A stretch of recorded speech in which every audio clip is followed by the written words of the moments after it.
All-Round View by Khan Imran, published in 1988 by Chatto and Windus Limited, 30 Bedford Square, London. All rights reserved.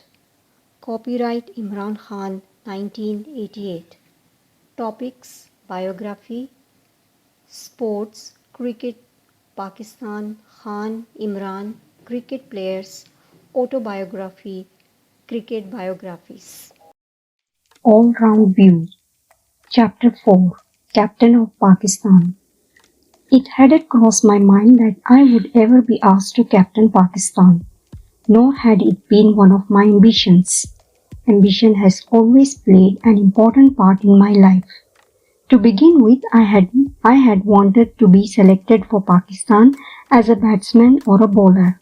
And then, when I seemed to be making progress as an all-rounder, I wanted to be recognized as the best all-rounder in Pakistan, and finally as the best all-rounder in the world. But the idea of being captain did not interest me particularly.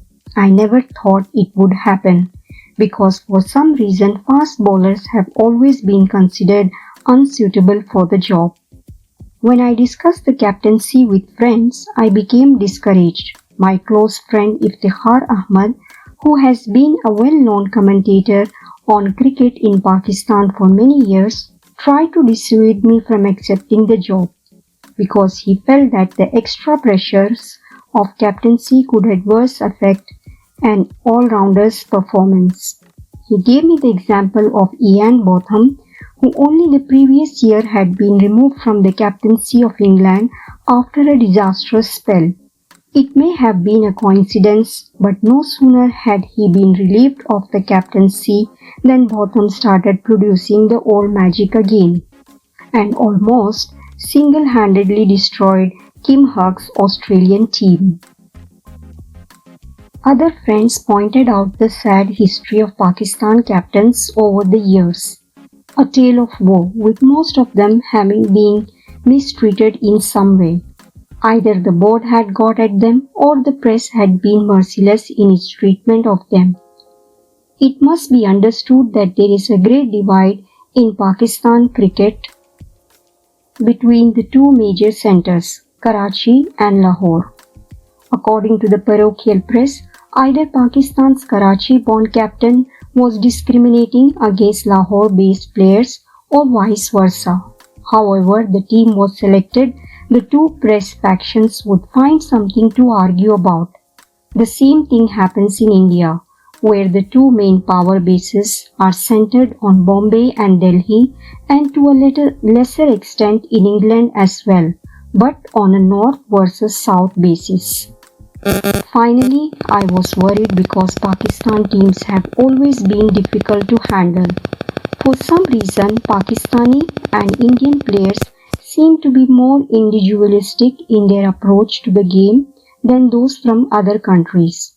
There are always a number of self-promoting candidates for captaincy within the team, and there is nothing more detrimental to team spirit than for the reigning captain to discover that there are several aspiring captains in his team.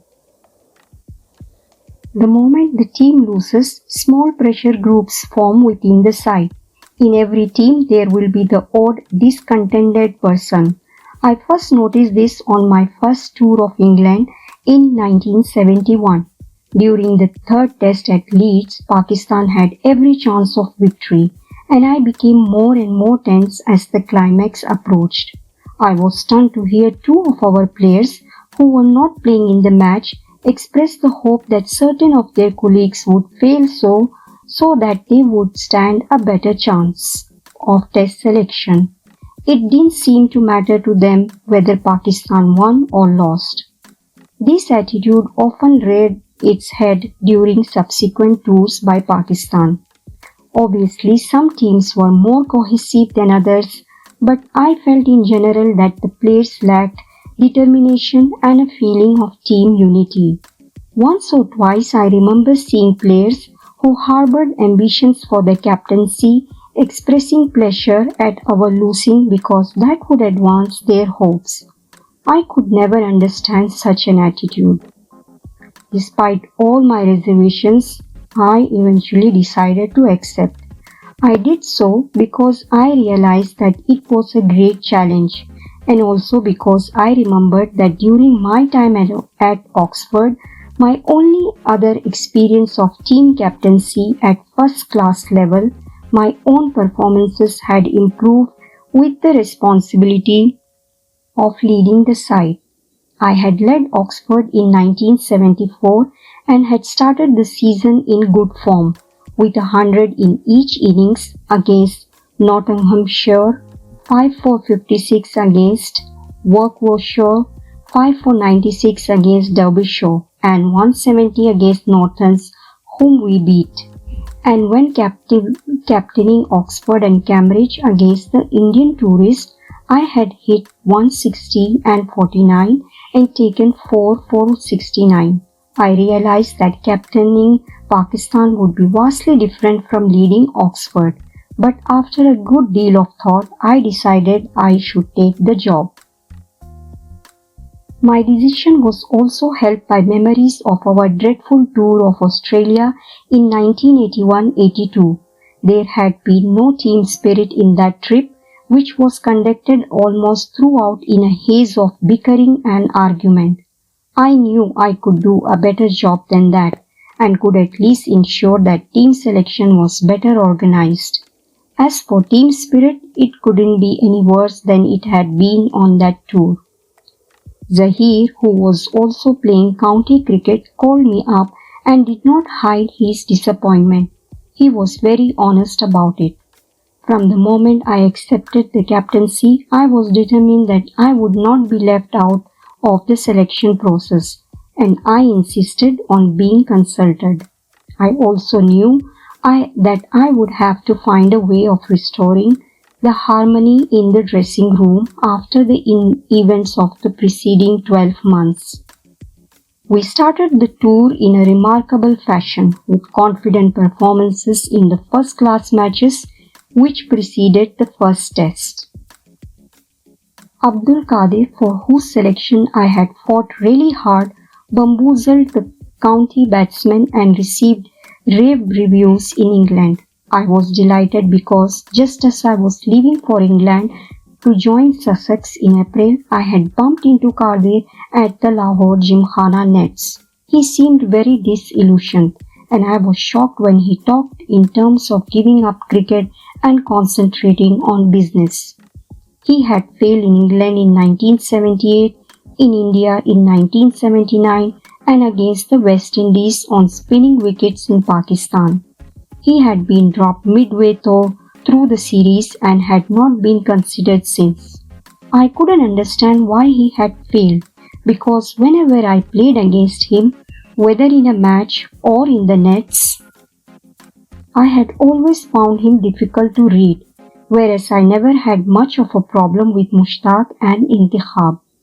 However, I knew that Intikhab had caused problems for a good many English batsmen, so Qadir might well be more effective if he could introduce more variety into his bowling. Mudassar and I encouraged him and told him that whoever was the captain, we would press his case, and that he should start working hard. I also knew that the English batsmen played orthodox spin and medium pace better than most. Now it seemed I had been proved right. On the eve of the first test, I was extremely tense and I hardly slept. I felt sure that there were a great many people in Pakistan waiting to see me fail. I had had my first taste of the viciousness of the press when I was injured on the Indian tour of 1979 and Pakistan had lost, and Kapil was chosen the man of the series.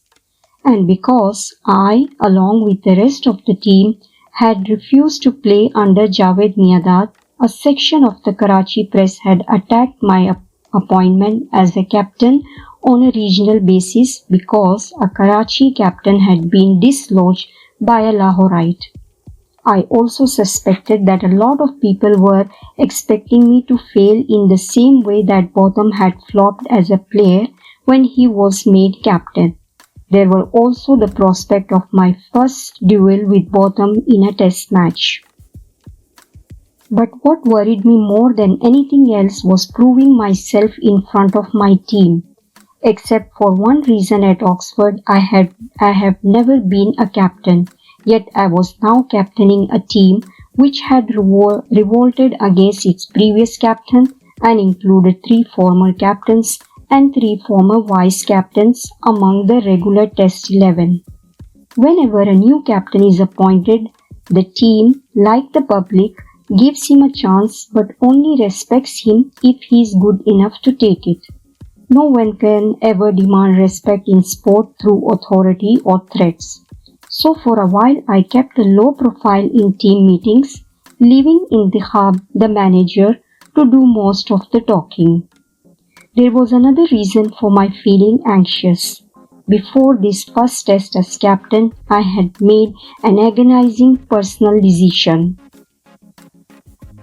Majid Khan, who was my cousin and had helped me a lot in my early cricket, had not been scoring many runs in the county matches. After a good deal of thought, I decided to leave him out of the test side. It was like dropping my elder brother. What made it worse was that it was almost the first time he had been left out of the test side since becoming a regular player. It was dreadful, but there was really no justification for including him in place of one of the younger batsmen who had been making runs. We should have won that first test at Edgbaston, but let it slip out of our hands time and again. I had a good spell in England's first innings, taking 7 wickets for 52 runs, and England were dismissed for 272. I also won what was seen as a personal duel of all-rounders when I clean bowled Ian Botham for 2. Our batting let us down. However, we had still not learned how to cope with the pressure of test matches. Mudassar, who had made a lot of runs in the early matches, was LBW in a really peculiar manner when he turned his back on a ball from Botham and was given out in one of the poorer decisions in Test cricket. Javed was playing well when he chose to try and hoist Hemmings out of the ground and was caught. We had frittered away the advantage we had gained in the field, and England took a lead of 21 runs into the second innings, in which their score of 291 was based on a lucky century by Randall. A superb spell from Tahir Nakash destroyed the middle order, and at 212 for 9, we had them on the run, but Bob Willis and Bob Taylor added a vital 79 for the last wicket. They were beaten on innumerable occasions, but their luck held. Even so, we were in with a good chance to win the game, but our batting gave another depressingly familiar display. It lacked resolve, and our players seemed quite overawed by the occasion. England reduced us to 97 for 7. With the match all but lost, I played an innings of 65 that taught me a lot about how to bat in the lower order. In fact, it turned out to be a watershed in my batting in test matches. We lost by 113 runs. During this match, I realized that I would have to put a lot more effort and concentration into my batting because our lineup was suspect and I would have to lead by example. Mohsin Khan made a superb double century in the second test at Lord's. Mansoor Akhtar and Zaheer also contributed useful 50s, breaking our score to over 400. Interrupted by intermittent rain, we managed to bowl out England for 227, 2 runs short of avoiding the follow-on. We had lost a good deal of time through bad weather, and the second test would certainly have been drawn if England had not allowed on. Qadir produced a magnificent spell and was largely responsible for making short work of the late order batsmen. Even so, we had our work cut out, dismissing England again. Still more so since both Tahir and Sarfraz were injured and unable to bowl much. We were left with only two front-line bowlers, Qadir and myself. Both of us went down approximately 60 overs in the match. It looked as though England would save the game until Mudassar produced a devastating spell of medium-pace bowling, taking 6 for 32, as a result of which he was dubbed the man with the golden arm. We were left to make 77 runs and got there in failing light with 29 balls to spare. This was Pakistan's second victory in England and the first ever at Lord's, and it had taken 28 years to achieve it. The players and our fans were ecstatic. I was pleased by the doggedness of the whole team, which more than made up for the time we had lost due to rain. In the third and final test, we won the toss and batted first on a bright sunny morning at Headingley. The wicket was playing relatively easily at this stage, but after a good start, our batsmen were unable to take full advantage of the first day conditions. Although Mudassir, Javed and I made 50s, we managed only 275, and it was again up to our bowlers to get us back into the match. The Headingley wicket always helps seam bowling, and we were unlucky that injuries to Sarfraz and Tahir kept them out of the game. Had we had Sarfraz experience to help us, I think we would have won the match. We had to summon Ihtishamuddin, who was playing league cricket in England, to fill the gap. He gave his best but was not fit enough. It was largely up to me to provide the firepower to bowl out England. I took 5 wickets and Sikandar chipped in with a couple, and we managed to secure a lead of 19 runs.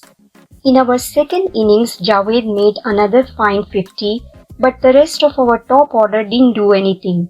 Both the openers Mohsin and Mudassar got ducks. At 128 for 7, the match seemed more or less over, until I shared a partnership of 41 with Qadir. Sikandar Bakht was giving me useful assistance for the 9th wicket when he was unfortunate enough to be given out by the umpire, David Constant, a truly bizarre decision because his bat was nowhere near the ball.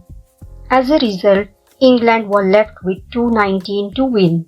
They started in confident fashion, and their openers Chris Taver and Graham Fowler put on 103 for the first wicket. England needed only 47 runs with 8 wickets in hand when Mudassar began his second magic spell of the series. I took a couple of wickets as well, and England declined from 172 for 2 to 189 for 6 before bad light ended play. By now their confidence had gone, and we might have bowled them out that evening but for the weather. Next morning they needed about 25 runs with 4 wickets in hand, but were in a calmer frame of mind and won the match by 3 wickets. Although we had performed well above expectations, I was understandably disappointed because I knew that with a little more grit we could easily have won this series. The amount of bowling I had done had taken a lot out of me physically, and I felt completely drained by the end of the tour. The good news was that the pressure of captaincy had actually raised the level of my performance, and I was made the man of the series. That winter we were due to play 2 series comprising 9 test matches against Australia and India. The series against Australia really belonged to one man, Abdul Qadir. None of the Australian batsmen could read him, and he took 22 wickets in the 3 tests. In England, the media had been enthralled by Qadir's bowling and declared him a great spinner. I couldn't believe it when I returned to Pakistan and found that certain sections of the Karachi press were attacking Qadir for his bowling on the English tour. In fact, he had bowled very well and had been unlucky not to get more wickets. English umpires, like English batsmen, often failed to read his googly and flipper and were reluctant to give the batsman out LBW. A section of the Karachi press chose to ignore this and claim that he was only in the side because he had my support. During the first test against Australia in Karachi, Qadir was actually booed and pelted when he entered the ground. This was the man about whom John Earlett, the great English commentator and cricket writer, had said that just to watch Qadir bowl had made his summer. Now, destroying Australia, Qadir silenced his detractors. Back on familiar pitches, the Pakistani batsmen made a good many runs and we comprehensively beat Australia 3-0. We won 2 tests by 9 wickets and the other by an innings. I found it extremely difficult to inspire myself throughout this series. The Australians usually come to the subcontinent during the off-season when it is still hot and the pitches are completely brown. Both the weather and the pitches take a lot of fast bowlers. This practice of playing in September and October should be discouraged. The Australians can get away with it because they are prepared to pay so much money to get teams to visit them in their own season.